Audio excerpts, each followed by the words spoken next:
ओम नमो भगवते वासुदेवाय नमः। नमस्कार, मैं ज्योतिषाचार्य वरुण प्रकाश ज्योतिष के आज के ब्लॉग में आप सभी श्रोताओं का, आप सभी दर्शकों का दिल से स्वागत करता हूं। मित्रों, आज 3 फरवरी है। फरवरी माह सभी राशियों के लिए कैसा रहेगा, उसका कैसा प्रभाव पड़ेगा, इसके लिए मैं विस्तृत रूप से वीडियो बना के दिया है। आप लोग वहाँ पे देख सकते हैं। जो लोग सब्सक्राइब किए हैं उनको तो वीडियो टाइम पे मिल जाता होगा। जो लोग सब्सक्राइब नहीं किए हैं उनसे निवेदन है कि कृपया सब्सक्राइब कर लें, बेल आइकन को दबा दें, जिससे जो भी वीडियो हमारा आता है उसका नोटिफिकेशन आपको सबसे पहले मिल जाया करे और उसको आप देख लिया करें। मित्रों, हमारे वीडियो बनाने या हमको आपके कुंडली के बारे में या आपके राशि के बारे में बताने का उद्देश्य सिर्फ इतना है कि आप उससे अवगत रहें। आप अपनी कुंडली के बारे में, अपने जीवन के बारे में, अपने भविष्य के बारे में हमेशा जागरूक बने रहें। समस्याएं किस तरीके से आ सकती हैं, क्या आ सकती हैं, इसके बारे में आपको पता रहे। अगर कुछ बड़ी समस्याएं चल रही हैं तो आप उसका समाधान निकाल सकें।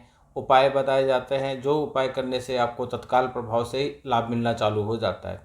इसलिए हम ये वीडियो बना के डालते हैं जिससे आपको पता रहे कि आपके साथ किस तरह की घटनाएं होने वाली हैं या किस तरीके से सावधानी बरतनी है। इस जीवन में ऐसा कोई नहीं है जिसके साथ समस्याएं न हों, और ऐसी कोई समस्या नहीं है जिसका कोई समाधान न हो। इसलिए अगर आपके साथ किसी भी तरह की कोई भी समस्या चल रही है तो आप उसको किसी के साथ शेयर करने, बात करने में घबराइए नहीं, संकोच मत कीजिए। अपने मन के अंदर ये मत लाइए कि हम किसी से कहेंगे तो लोग क्या कहेंगे। आपका मन जो कहता है वो आप करिए। किसी के लिए ये सोच के मत परेशान हुई कि कोई क्या कहेगा। कोई क्या कहेगा नाम का कोई होता ही नहीं है। ये हमारे मन का वहम होता है। हमको अपना काम करना है, हमको अपना जीवन यापन करना है, हमको अपने जीविकोपार्जन के लिए कुछ करना है। वो आपका काम है, कोई कुछ कहेगा नहीं। जो लोग कहते भी हैं उनसे आप सीधे कहिए, अगर आप मेरा मदद नहीं कर सकते तो आपको कुछ बोलने का अधिकार भी नहीं है। आज मैं आपको बताऊंगा वृषभ राशि के बारे में कि वृषभ राशि के लोग, मार्च का महीना आने वाला है। आप यह वीडियो देखिए और आपके जीवन में किस तरीके से क्या सावधानी बरतनी है, किस तरीके से क्या परेशानी आ सकती है और किस उपाय को करने से आपको लाभ मिलेगा, इसके विषय में मैं आपको बताऊंगा। मार्च का महीना वृषभ राशि वालों, आपके करियर में उतार चढ़ाव लेकर आएगा, इसलिए आपको सावधानी रखनी होगी। हालांकि आपकी आमदनी अच्छी रहने से आपको अनेक मुसीबतें आपकी दूर हो जाएंगी और आप अपने कामों को फिर से शुरू कर पाएंगे।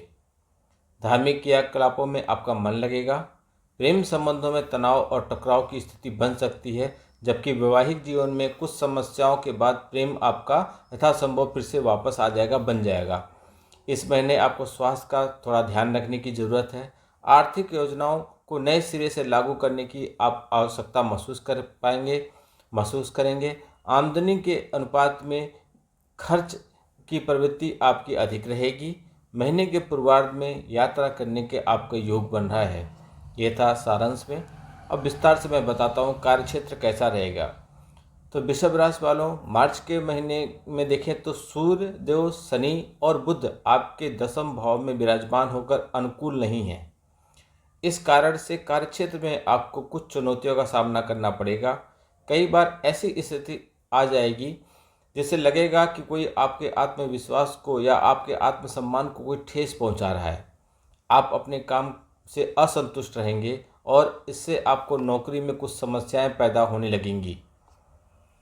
14 मार्च को सूर्य आपके एकादश भाव में प्रवेश करेंगे। उसके बाद कार्यक्षेत्र में स्थिति आपके नियंत्रण में आ जाएगी। हालांकि उसके बाद आपके अपने वरिष्ठ अधिकारियों के साथ सामंजस्य बिठाने में आपकी आवश्यकता रहेगी, नहीं तो नौकरी में कुछ समस्याएं आपकी आ जाएंगी। व्यापार करने वाले जातक जो हैं, इस महीने की शुरुआत आपके लिए अनुकूल रहेगी। व्यापार के सिलसिले में आपको यात्रा करना पड़ेगा और जो आपके लिए काफ़ी लाभदायक साबित होगी। आपको व्यापार में मजबूती आएगी। इस महीने व्यापार को लेकर आप बहुत ज़्यादा प्रयास करेंगे और इससे आपके व्यापार में अच्छी सफलता देखने को मिलेगी। पैसे के दृष्टिकोण से बात करें तो मार्च महीना कैसा रहेगा वृषभ राशि वालों। इस महीने, पूरे महीने मान लीजिए कि देवगुरु बृहस्पति आपके द्वादश भाव में बने रहेंगे, जिससे खर्चे आपके होंगे, अच्छे खासे खर्चे होंगे। घर में शुभ कार्यों पर, धर्म संबंधी कार्यों पर आप खर्च करेंगे। इसके अतिरिक्त अचानक से कुछ ऐसे खर्च उत्पन्न हो जाएंगे जिसने आपने सोचा भी नहीं था, अचानक से आ जाएगा। लेकिन एकादश भाव में राहु के उपस्थित होने के कारण आपको आमदनी में कोई कमी महसूस नहीं होगी। आपकी आमदनी आती रहेगी, आपकी इच्छा पूर्ति होती रहेगी। 15 तारीख को मंगल के 10वें भाव में आने से और उसके पहले सूर्य के 14 तारीख को और बुध के 7 तारीख को एकादश भाव में आ जाने से आपकी आमदनी अच्छी खासी बढ़ती रहेगी। इससे ज़्यादा माध्यमों से आप धन कमाएंगे। एक से ज़्यादा धन, कई माध्यम से आपको धन कमाने के योग बनेंगे, जिससे आपकी आर्थिक स्थिति मजबूत होगी। यदि आप शेयर बाजार में निवेश किया हुआ है तो आपको 7 तारीख के बाद उससे बहुत अच्छा धन प्राप्त होने के योग बने हैं। अगर मैं स्वास्थ्य के बारे में बात करूं तो वृषभ राशि वालों, मार्च का महीना काफ़ी उतार चढ़ाव रहेगा। मासिक राशिफल के हिसाब से देवगुरु बृहस्पति आपके द्वादश भाव में और केतु आपके पंचम भाव में बने रहेंगे तथा शनि की दृष्टि पूरे महीने आपके द्वादश भाव पर बनी रहेगी। इसलिए यदि आप स्वास्थ्य के प्रति लापरवाही बरतेंगे तो आपको परेशानियों का सामना करना पड़ेगा और सेहत से जुड़ी समस्याएं आपको परेशान कर सकती हैं। महीने की शुरुआत में मंगल की दृष्टि भी आपके द्वादश भाव पर पड़ेगी, इसलिए किसी भी प्रकार की दुर्घटना के प्रति आप सावधानी बरतिएगा। महीने का उत्तरार्ध अपेक्षाकृत अनुकूल रहेगा और स्वास्थ्य में सुधार होने की संभावना रहेगी। यदि आपको कोई समस्या महसूस हो रही है बड़ी, तो आप तुरंत उसकी जांच करा लीजिएगा। एक अच्छी दिनचर्या बनाने के लिए आपको स्वास्थ्य के लिए हिसाब से आपको योग और व्यायाम पे आप पूरा फोकस कीजिए। प्रेम और वैवाहिक जीवन की बात करें तो यदि आप प्रेम संबंध की बात मैं बताऊं आपको तो पंचम भाव में पूरे महीने केतु महाराज बने रहेंगे, जो आपके प्रेम संबंधों में कुछ गलत फहमियाँ उत्पन्न करा सकते हैं। आपसी समझदारी का आपके अंदर अभाव नजर आएगा।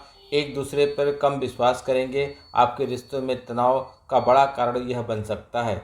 इसके अतिरिक्त 15 तारीख को मंगल के भी 10वें भाव में आ जाने से और वहां से उनकी अष्टम दृष्टि पंचम भाव पर पड़ने से प्रेम संबंधों में तनाव की स्थिति बन जाएगी और लड़ाई झगड़े भी हो सकते हैं। हालांकि शुक्र महाराज की कृपा से कुछ हद तक प्रेम की छींटें भी पड़ेंगी, लेकिन आपको अपने रिश्तों को बचा के रखने का विशेष जतन करना पड़ेगा। जो लोग विवाहित हैं, विवाहित जातकों के लिए यह महीना, मार्च का महीना अनुकूल रहेगा। आप अपने जीवन साथी के साथ कहीं दूर घूमने जाने का प्लानिंग कर सकते हैं। किसी खूबसूरत जगह पर घूमने जाने से आपके रिश्ते में काफ़ी मजबूती आएगी और आप बहुत हद तक आप इसमें अपने संबंधों को जो खराब हुआ था उसको दूर कर पाने में सफल होंगे।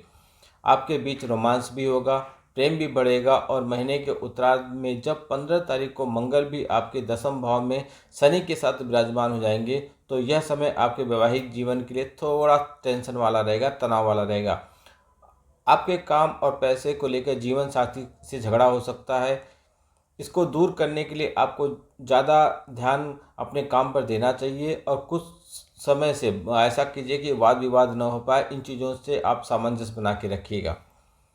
परिवार के दृष्टिकोण से बात करें तो यह महीना जीवन में तनाव का कारण बनेगा। महीने के शुरुआत में कुछ हद तक अनुकूल तो रहेगी, लेकिन दूसरे भाव में स्वामी बुध महाराज कुंडली के 10वें भाव में विराजमान रहेंगे, जिससे पैतृक व्यवसाय करने वाले लोगों को लाभ होगा।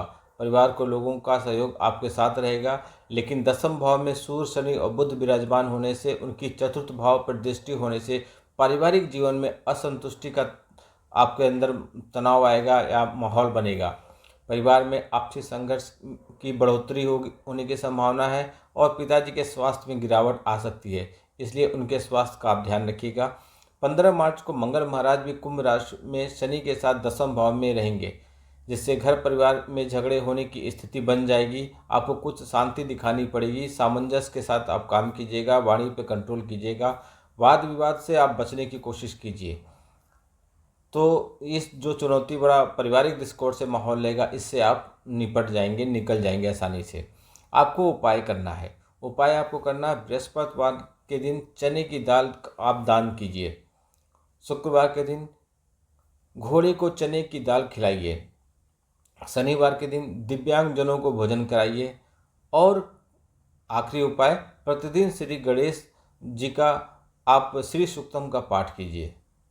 यह उपाय करेंगे तो आपके साथ जो पारिवारिक में जो भी बड़ा उलटफेर होने की संभावना है या वाद विवाद झगड़े होने की संभावना है, उससे आप काफ़ी हद तक बच जाएंगे। दोस्तों, उपाय हमेशा आप किया कीजिए जितना संभव। इसलिए मैं 3-4 उपाय बताता हूँ, उसमें से कोई भी उपाय आप यथासंभव किया कीजिए।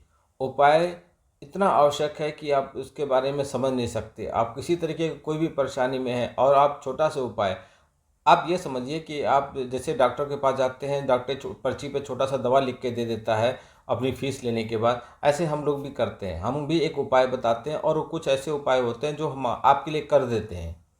उन चीज़ों को करने से आपको तत्काल प्रभाव से लाभ मिल जाएगा। आपको लॉन्ग टर्म के लिए फ़ायदा लेना है तो आपको मंत्रों की सिद्धि करा के मंत्रों का पूजा पाठ कराना पड़ेगा, जिसके माध्यम से आपको फिर लाभ ही लाभ मिलेगा। किसी भी तरीके से कोई भी परेशानी अगर आपके साथ चल रही है तो आप उन चीज़ों को शेयर करने से आप संकोच मत कीजिए। ज्योतिषी से, वकील से, डॉक्टर से, पुलिस से या कुछ ऐसे संवैधानिक पद होते हैं जिनसे आप अगर अपनी समस्याओं के बारे में आप छिपा के रखेंगे, अगर वकील से आप पूरी बातें नहीं बताएंगे तो वो आपके लिए कैसे लड़ेगा। इसलिए आप ज्योतिषी से कुछ बातें, डॉक्टर से कुछ बातें छिपा के रखेंगे तो आप कैसे स्वस्थ होंगे।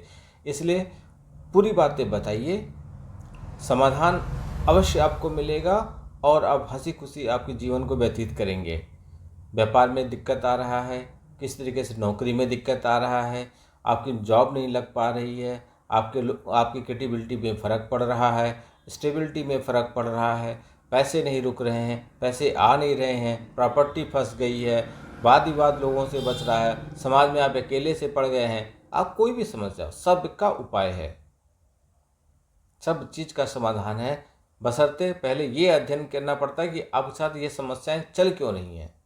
उसके बाद फिर उपाय बताया जाता है, उपाय करके भी दिया जाता है। कुछ चीज़ें ऐसी होती हैं, कुछ यंत्र होते हैं, कुछ ऐसे रत्न होते हैं, कुछ ऐसी मालाएं होती हैं जो सिद्ध करके आपको दी जाती हैं, आप उसको धारण करते हैं, आपको लाभ मिलता है। इसलिए जितना संभव है आप बात कीजिए, अपनी बातें बताइए। आप हमसे व्यक्तिगत रूप से भी मिल सकते हैं। व्यक्तिगत रूप से मिलने का फीस थोड़ा अलग है। आप मिल के परामर्श ले सकते हैं। परामर्श लेके आप कुंडली का विश्लेषण करा सकते हैं। आप हमसे उपाय भी ले सकते हैं और अगर आप चाहें तो हमारे कार्यालय में भी आपके द्वारा उपाय करके दिए जाते हैं। जिस तरह की समस्याएं हों उस तरीके से उपाय होते हैं। उन उपायों करने में 1 दिन 2 दिन, कोई शनिदेव का उपाय है तो कभी उसमें 4 से 5 दिन लग जाते हैं उसमें करने में, क्योंकि शनिदेव का मंत्र का माला सबसे लंबा जपा जाता है। और हमारे कार्यालय में जो भी ब्राह्मण लोग हैं वो लोग ये सब करते रहते हैं, हमेशा लोगों के करते रहते हैं। तो आप जब तक बताएंगे नहीं तब तक आपकी समस्याएं दूर कैसे होंगी। किसी भी आयु के लोग, किसी भी वर्ग के लोग, कोई भी हो, आपको पढ़ाई में मन नहीं लग रहा है, आपको लग रहा है आप परीक्षा में सफल नहीं हो पाएंगे, आप मेहनत उतना नहीं किए हैं, आपको सफल भी होना है, आपका प्यार आपसे दूर भाग रहा है या आपका आकर्षण कहीं और है और वो आपके साथ नहीं है, आप चाहते हैं वो आपको मिल जाए, सारी चीज़ें हैं, सब कुछ होता है। वीडियो को अधिक से अधिक लोगों तक पहुंचाइए, फॉलो कीजिए, सब्सक्राइब कीजिए, जिससे बाकी लोग भी इसका लाभ उठा सकें। हमसे आप व्यक्तिगत रूप से मिलने का भी मिल सकते हैं। हमारा प्रवास हर प्रदेश में लगभग महीने में होता रहता है, आप वहाँ भी मिल सकते हैं। अन्यथा आप हमारे व्हाट्सएप नंबर पर संपर्क कीजिए। आप वहाँ से भी अपने कुंडली का विश्लेषण करा के, फीस जमा करके कुंडली का विश्लेषण करा के आप अपना उससे भी समाधान निकाल सकते हैं और आपकी समस्याओं का 100% गारंटी के साथ समाधान किया जाएगा। अधिक से अधिक लोगों तक वीडियो पहुंचाइए। कमेंट बॉक्स में जय श्री राम कम से कम इतना तो लिखिए, अवश्य लिखिए इतना। नमस्कार, जय श्री राम।